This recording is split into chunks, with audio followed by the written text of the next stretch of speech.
Un mal peut-il être la condition d'un bien? Thèse. L'homme ne peut pas avoir connaissance du futur des événements. D'un mal peut naître un bien.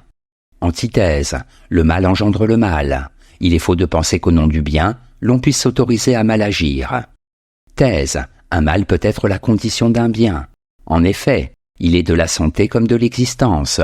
Je tire leçon d'expériences malheureuses. Le mal m'apprend la prudence, la tempérance, la sagesse. Ce qui est mal aujourd'hui peut demain se révéler être un bien. Premier argument, les maux de l'existence me font connaître le bien. C'est souvent de façon négative que j'apprends à connaître ce qui est bon pour mon corps. Je sais que je ne supporte pas l'alcool après en avoir bu et m'en être trouvé mal. Identiquement, je comprendrai véritablement pourquoi il ne faut pas mentir après qu'un ami m'a sciemment trompé et que cette trahison m'a fait souffrir. Deuxième argument, l'homme ne maîtrise pas sa propre destinée. En science, il est possible de prévoir avec exactitude certains phénomènes. Il n'en va pas de même concernant mon propre avenir. Je peux vivre dans la misère, en être profondément affecté et ignorer que cet état était la condition pour que je devienne un grand écrivain. Une fois reconnu, je m'aperçois que la misère fut pour moi un grand stimulant.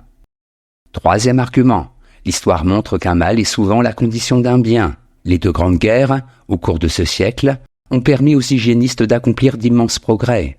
Kant pense que la guerre elle-même conduit à la paix.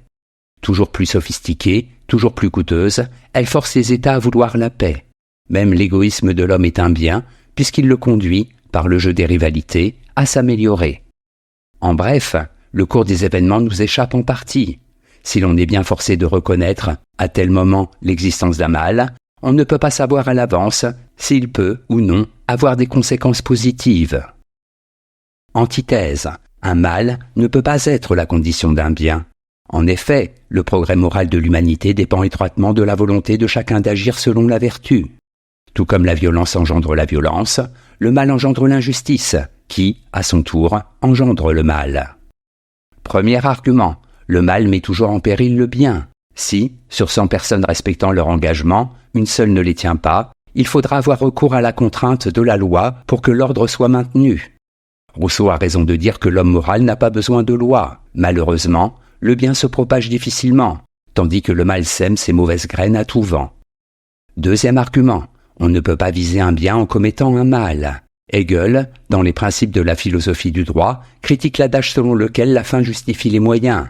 Si la fin est bonne, les moyens le sont aussi. Reste à savoir si les moyens en question sont véritablement des moyens, c'est-à-dire s'ils sont bons relativement à la fin qu'ils sont censés servir. De faux moyens ne peuvent pas être la condition d'une bonne fin. Troisième argument, le mal est toujours synonyme d'injustice. Platon, dans la République, montre que plus un État est injuste, plus les citoyens le deviennent. Et plus ils le deviennent, plus l'État multiplie les injustices. Pour rompre ce cercle vicieux, il faut éliminer l'injustice, c'est-à-dire le mal. En bref, d'un point de vue moral, le mal reste le mal. Il est la condition d'un nouveau mal et non d'un bien. Aucune fin, aussi estimable soit-elle, ne peut dépendre de moyens qui, quant à eux, ne le sont pas. Synthèse. Il faut distinguer le mal que l'on commet volontairement, le mal que l'on commet parce que les circonstances nous y obligent, et le mal que l'on subit. Concernant le mal qui renvoie directement à la volonté morale, on ne peut pas dire qu'il puisse être la condition d'un bien. Tout au contraire, si je vole autrui, je l'incite à me reprendre ce que j'estime être, à tort sans doute, ma propriété. S'il y parvient, je me sentirai à mon tour spolié. Concernant le mal que je commets parce que j'y suis contraint, j'ignore quelles peuvent en être les conséquences. Non les conséquences immédiates, mais celles qui sont à moyen ou long terme. Enfin, concernant le mal que je subis, seul l'avenir peut me dire s'il constitue une injustice avérée ou si, finalement, il n'a pas contribué à développer ma sensibilité, mon intelligence, à atteindre des objectifs que, sans lui, je n'aurais jamais atteints. Note et commentaire. Bien, les déterminations du bien ont une dimension universelle. Et bien, tout ce qui favorise la vie, qu'il s'agisse de la santé du corps ou de la santé de l'âme. Citation. L'homme dut, par ses propres moyens, sortir de la brutalité primitive où le plaçaient ses dispositions naturelles et, en s'élevant au-dessus d'elles, faire néanmoins attention à ne pas les contrarier. C'est un art qui ne peut s'apprendre que tardivement, et bien après des tentatives infructueuses. Pendant ce laps de temps, l'humanité gémit sous le poids de mots que, par inexpérience, elle se cause à elle-même. Emmanuel Kant, sur les débuts de l'histoire de l'humanité.